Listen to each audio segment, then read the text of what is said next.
इस बार तेरे बाबा बिल्कुल ना मना पाएंगे मुझे। हाँ।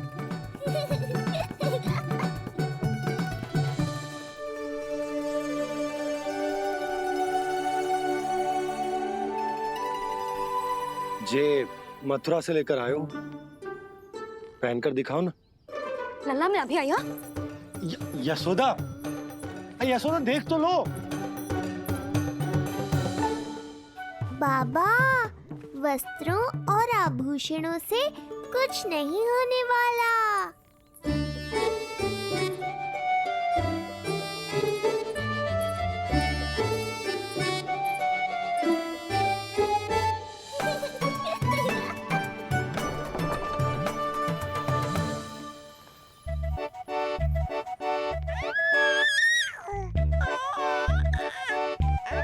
तू क्यों खिलखिला रहा है?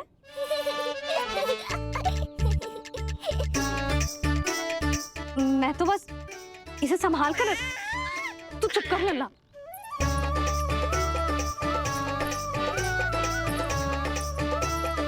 देखा लल्ला, बस तेरी मैया मानने ही वाली। उपहार मिल गयो है, तो देखना कैसे मेरी पसंद का भोजन कराएगी।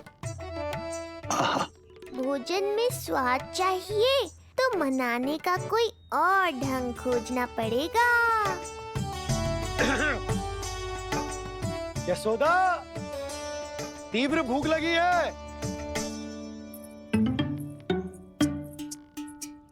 अरे भाई शीघ्र खाना लगाओ, और हाँ थोड़ा अच्छा सा चटपटा भोजन करा देना।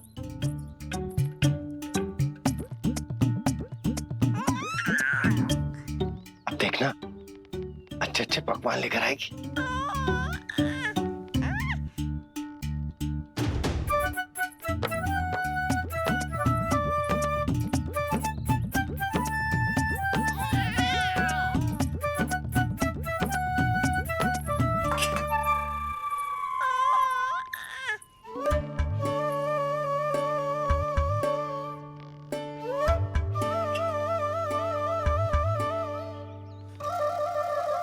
सूखी रोटी और माखन।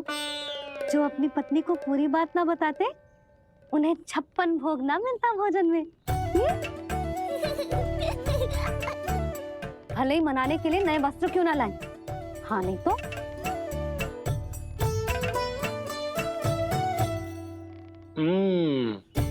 वाह, ये सूखी रोटी और माखन में भी क्या स्वाद है।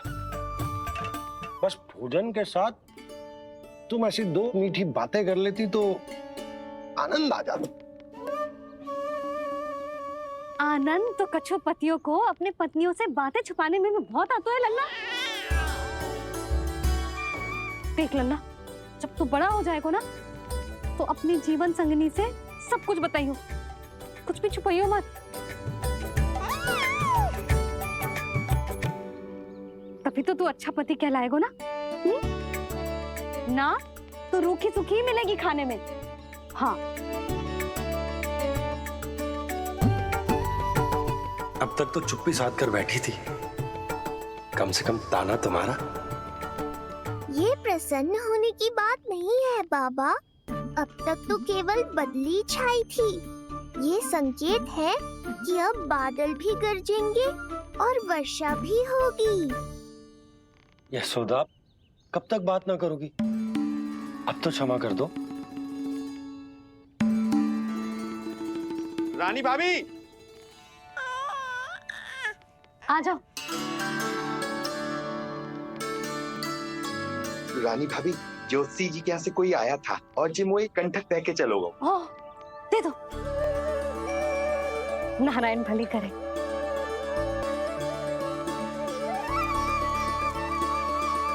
कंठक किस लिए? तुझ पर इतने संकट आ रहे हैं ना लल्ला, इसीलिए ज्योतिषी जी से कह के ये यंत्र वाला कंठक मंगवाया है तेरे लिए।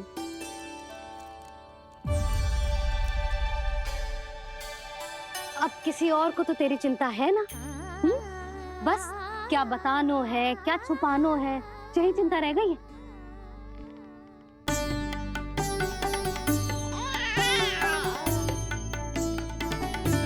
यशोदा, चिंता मुझे भी। तभी तो बता ना पा रहा हूं कि हमारे लल्ला पर आने वाले संकटों के पीछे कोई और ना स्वयं। और उनका सत्य आप भी जितना शीघ्र जान लेंगे उतना ही अच्छा है आपके लिए। गोकुल में पल रहे उस बालक के रूप में स्वयं विष्णु धरती पर आए हैं।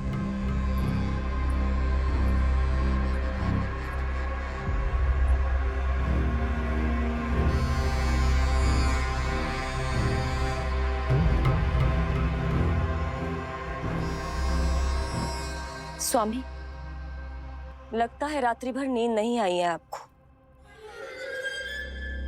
पूतना मारी गई, श्रीधर भी गया, केवल इसलिए कि आप देवकी और वसुदेव के समक्ष दुर्बल पड़ गए।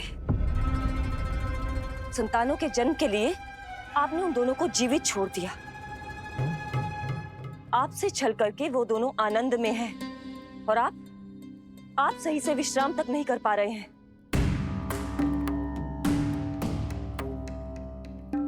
स्वामी, यदि आपके स्थान पर मैं होती ना, तो उन दोनों को ऐसा कठोर दंड देती कि उचित समय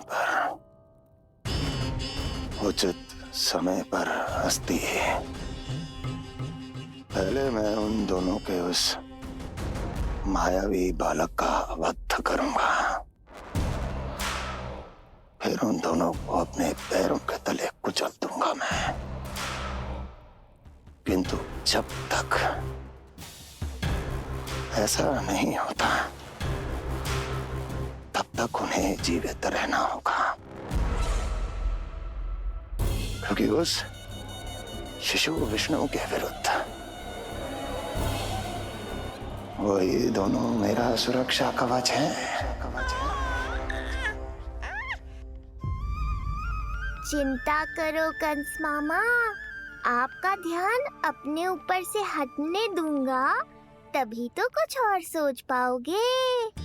पुत्र होने का दायित्व मुझे दोनों के प्रति निभाना होगा, चाहे वो मुझे जन्म देने वाले माता पिता हो या मेरा लालन पालन करने वाले मैया और बाबा, जो इस समय युद्ध के लिए तैयार है।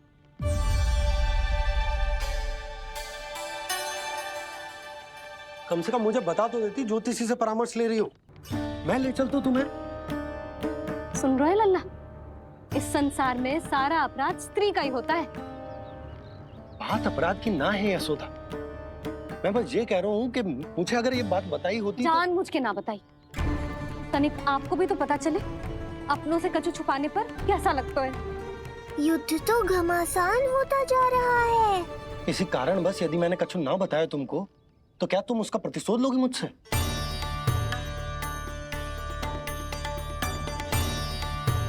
हे नारायण, ये क्या कहना चाहते हैं? क्या इतनी कठोर हूं मैं? लल्ला के लिए एक छोटा सा निर्णय तो लियो मैंने। अपने लल्ला पर क्या इतना भी अधिकार ना है मेरा? अब क्या हर बात पर अनुमति लेनी पड़ेगी मुझे? इससे पहले कि ये आंसुओं की वर्षा क्रोध की बात तो सुनो। सुनने को बचो क्या है अब? आप बस कृपा करके मुझे उन सभी बातों की सूची दे दो जिन जिन के लिए मुझे आपसे आज्ञा लेनी है। उठना बैठना खाना पीना सब आपसे पूछ कर ही करूंगी अब। अरे आप बोलो तो। क्या हुआ? देखो आपने।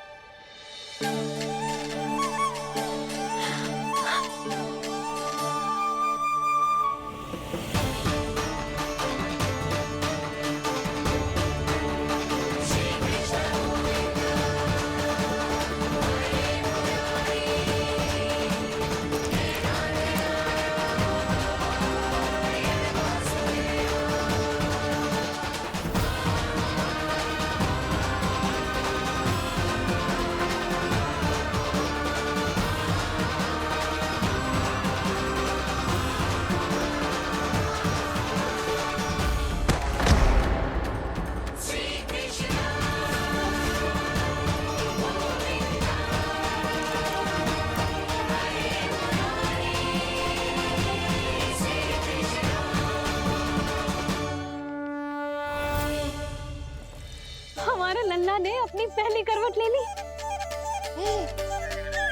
बहुत सही समय पर ली है, हमारा झगड़ा भी समाप्त करवा दियो।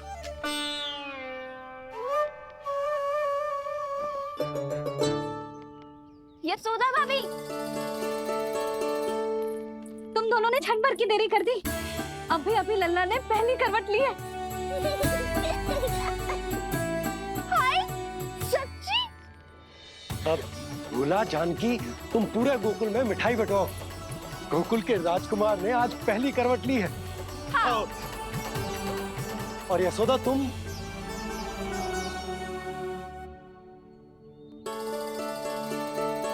यशोदा,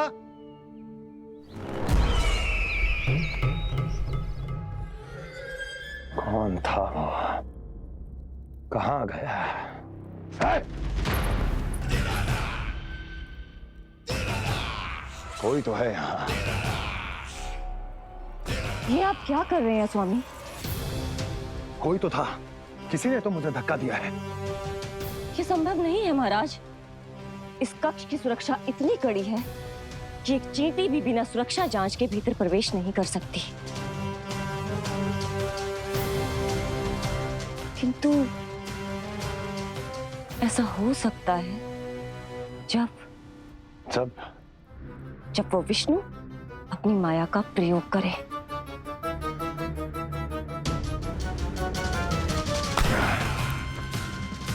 आज इस कक्ष की सुरक्षा इतनी कड़ी है कि एक चींटी भी बिना सुरक्षा जांच के भीतर प्रवेश नहीं कर सकती। किंतु ऐसा हो सकता है जब वो विष्णु अपनी माया का प्रयोग करे।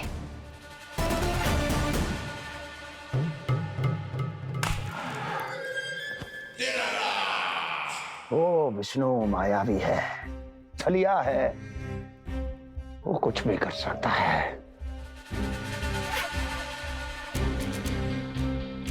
विष्णु इस बार मेरे हाथ से निकल गया तो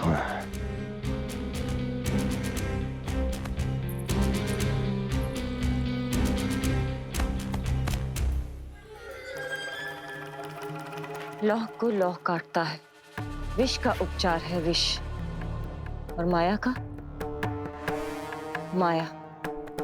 क्या कहना चाहती हो?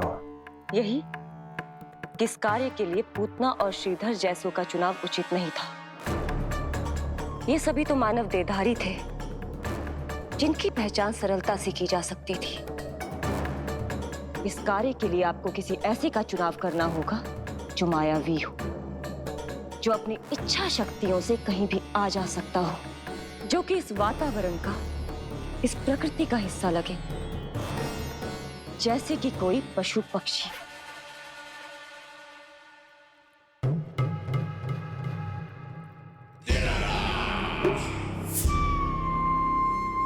हस्ती, कभी कभी तो मैं इस दुविधा में पड़ जाता हूं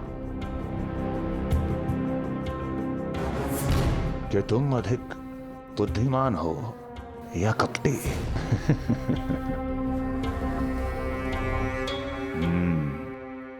मैं जानता हूं कि अब मुझे किसे भेजना है, कौन है इस कार्य के लिए सबसे अधिक उपयुक्त। यशोदा, यशोदा,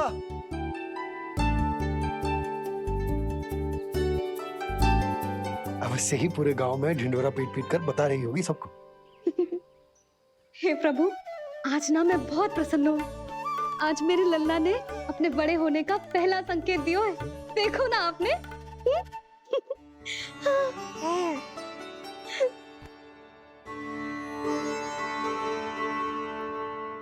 हमारा झगड़ा अभी समाप्त ना हुआ है। तुमको अभी बात ना करनी? मैया, अब मान भी जाओ ना। यशोदा, तुम जानती हो ना, मैं जो भी करता हूँ हम सबके भले के लिए करता हूँ। व्यर्थ कुछ ना छुपाता मैं। इतना तो भरोसा है ना अपने पति पर, है ना?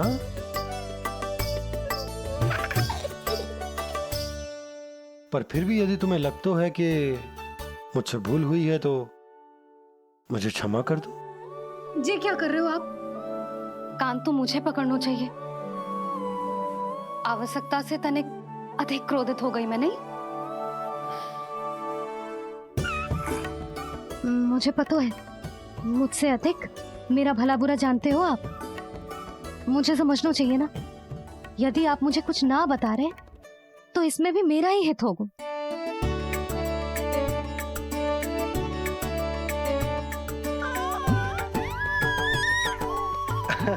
इसे देखो कितना प्रसन्न हो रहा है। और इससे भी प्रसन्न इसकी मैया है। पहले पता होता कि मेरे करवट लेने से आप दोनों का झगड़ा समाप्त हो जाएगा तो मैं पहले ही ले लेता। सुनो जी, मैं ना सुलक्षणा, सुमति और पूरे गोकुल को बता कर आती हूँ कि मेरे लल्ला ने करवट लेना सीख लियो है। फिर से पूरी महिला मंडली का सामना करना पड़ेगा। मैं जा रही हूँ।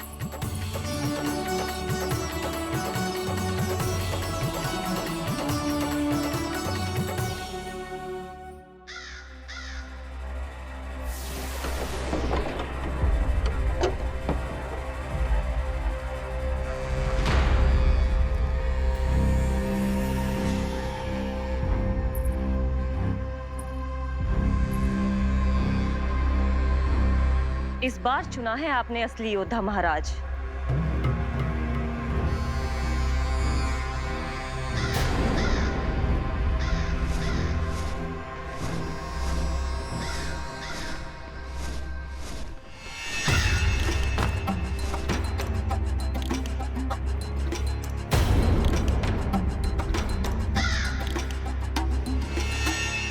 खोदा पहाड़ और निकला कौआ। अवश्य ही आपके मस्तिष्क पर कोई गहरी क्षति पहुंची है महाराज। जो कार्य पूतना जैसी राक्षसी और सूक्ष्म बुद्धि जैसा कपटी न कर सका, वो ये नन्हा सा पक्षी कैसे कर पाएगा?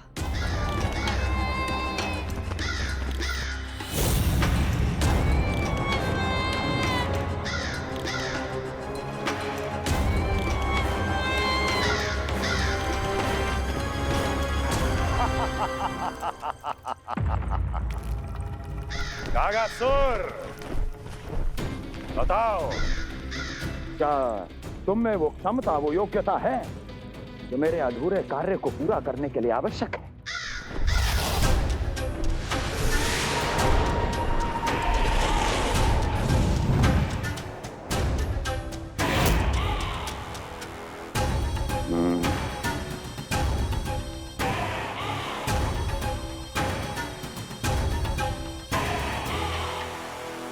आप आदेश तो दीजिए महाराज। ऐसा कोई कार्य नहीं जो कागासुर नहीं कर पाए। नंद के घर में जो शिशु है उसे मेरे पास लेकर आओ, किसी भी मूल्य पर। जो आज्ञा महाराज। तो शिशु के विषय में जान तो लो।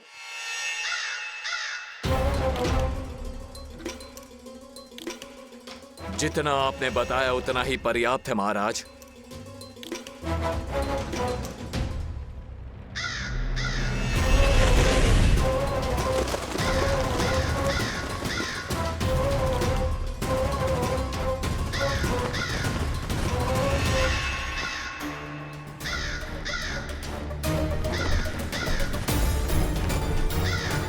ये कागासुर है स्वामी। कंस अवश्य इसे गोकुल भेज रहा है ताकि वो हमारे पुत्र को हानि। कुछ नहीं होगा उसे, कुछ नहीं। अब इधर हमारा झगड़ा बढ़ो और उधर लल्ला ने पलटना आरंभ कर दियो।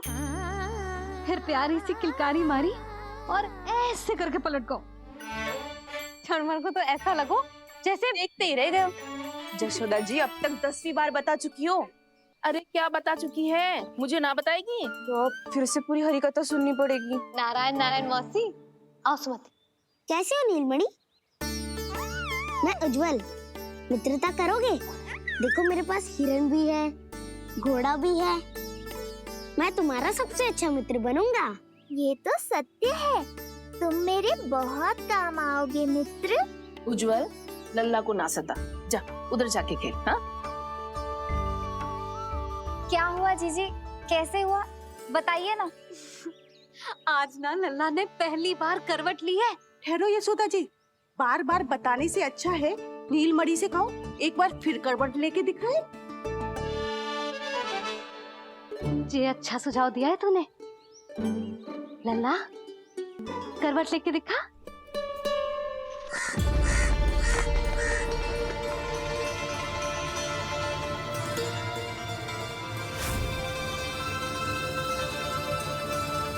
क्या हुआ? बोलो ना लल्ला को, जे तुम्हारी बात थोड़ी ना टालेगो। लल्ला, करवट लेके दिखाएगो ना सबको।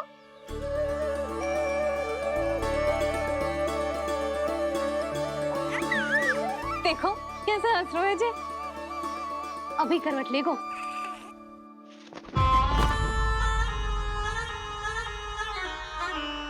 लल्ला, शीघ्रता से करवट ले ले, चल।